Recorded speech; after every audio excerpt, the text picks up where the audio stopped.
I'm Professor Rad, and this is Precalc video 2.9, Turning Points and the Intermediate Value Theorem.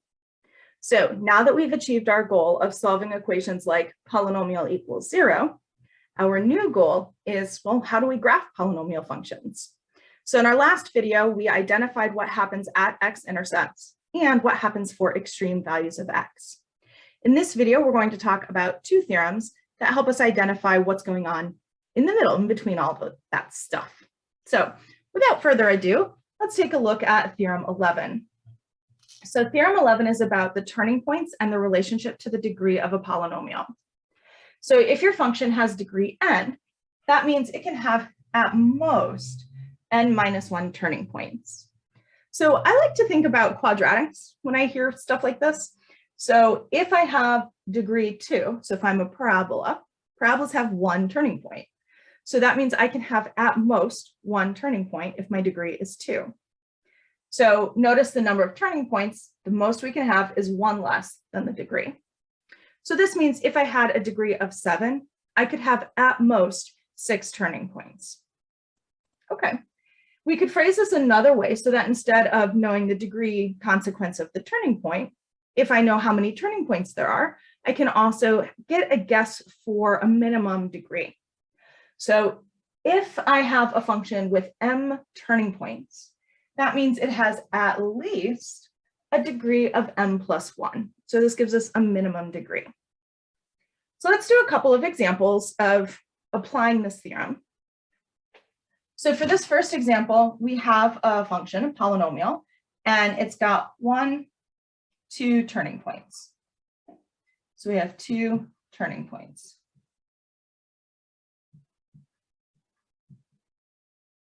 So since I know the number of turning points, I'm going to use the second part of the theorem. So a function has 2 turning points, has at least degree 2 plus 1. So this function has a minimum degree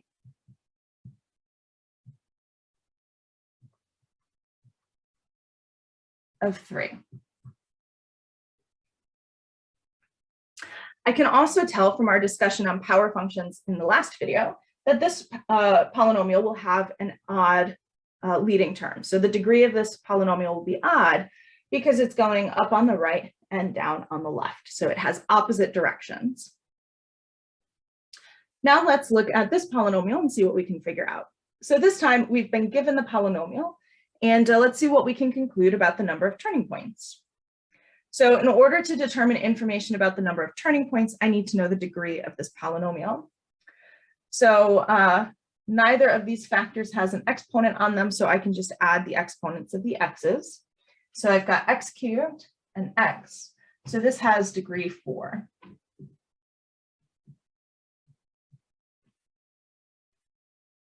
So applying that to the first part of this theorem, a function of degree 4 can have at most 4 minus 1, so 3 turning points.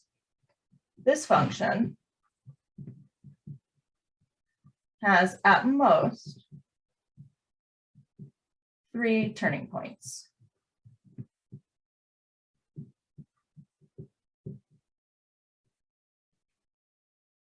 All right, so this helps us to know a little bit more about where functions could be turning around in the middle, like how many, hills and valleys they can have.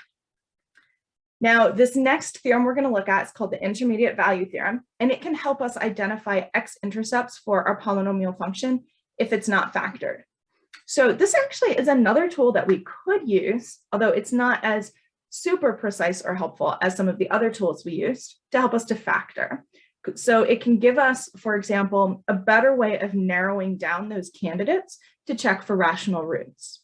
Or it can help us identify where a polynomial function might have irrational roots, like x minus root 3, right? If you have a quadratic and you use the quadratic formula, you can get irrational roots. So let's take a look at the intermediate value theorem and apply it to a few different examples. Here's the intermediate value theorem, and it is our last polynomial theorem. So sad and bittersweet, but it means we're getting close to the end of polynomials. So for the intermediate value theorem, it states that if you have a polynomial function so that f of a and f of b are different signs. So maybe f of a is positive and f of b is negative, or vice versa. Then that means that f of x has a 0 in between a and b. So let's examine over here why that might be the case. So I'm going to create a grid here, and a and b. And just for purposes of this demonstration, let's say that f of a was negative. So the y value at a is a negative number. And let's say the y value at b is a positive number. Now, if I'm a polynomial function, that means that I am smooth and I am continuous. So all of the polynomials that we've looked at, none of them have sharp corners or points, and none of them have asymptotes or anything strange happening. So because I am smooth and continuous, if I'm going to join these 2 points, well, at some point, I have to cross the x-axis. So that's why our intermediate value theorem is saying we're going to have a 0 in between those 2 numbers. However, you have to be careful, because if a and b are the same sign, we can't draw any conclusion from this theorem. Let's see why that might be. So let's say I now have a grid, and a and b are the same sign.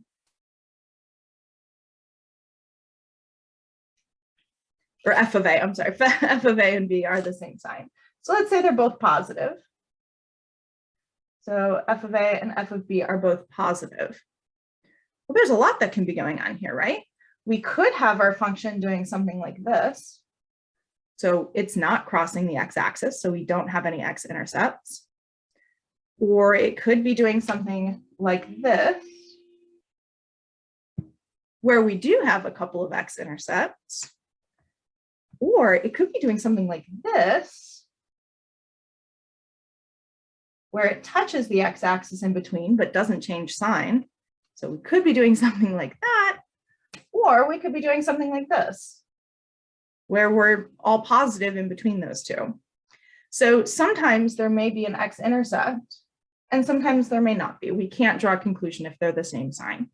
So if they're different signs, that's good, because we can draw a definitive conclusion. If they're the same sign, we just do shrug emoji. We don't know what's going on. So let's do a couple of examples of applying the intermediate value theorem. So this one says, does p of t equals this quartic have a 0 in between 1.5 and 2.1? So these are our a and b values. So to answer this question, we're going to evaluate the function at those 2 points. So I'm going to find p of 1.5 and p of 2.1. So let's just throw that into my calculator. 4 times 1.5 to the 4th minus 15 times 1.5 squared minus 4.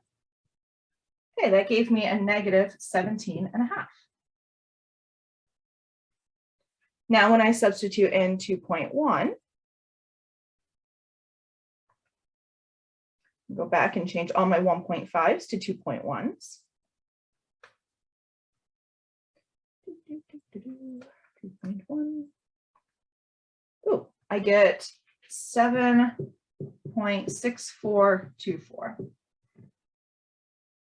So we have a negative value and a positive value. So because these are different signs, we can conclude yes. There is a 0 in between 1.5 and 2.1. So if I had found my rational root candidates and I was getting nowhere with it, especially if there were a lot, then I could use some values like this if I'm trying to narrow it down to figure out where there is a root. All right, so let's try with 0 and 1. These are a lot easier to calculate, and this is more likely what you would use. So I'm going to throw 0 into this function. That's easy. That's going to be -4 because all these t terms disappear. And then let's throw in 1. So that's going to give me 4 minus 15, so -11, minus 4, oh, -15. So now we have a case where we evaluated those two values and we got the same sign, so they're not opposites. So at this point, we can only say, I don't know.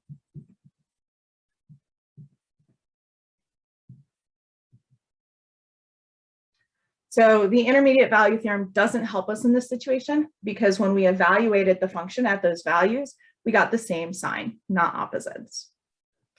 So that's going to be it for this video on turning points and the intermediate value theorem. In our next video, we're going to combine everything we've learned so far and graph polynomials by hand. So we're going to identify the end behavior using power functions. We're going to use multiplicity to determine what happens at intercepts. We're going to be using the turning point theorem to figure out how many turning points we could have as a maximum, all sorts of good stuff. So I look forward to seeing you in the next video. In the meantime, I hope you have a wonderful day. Bye for now.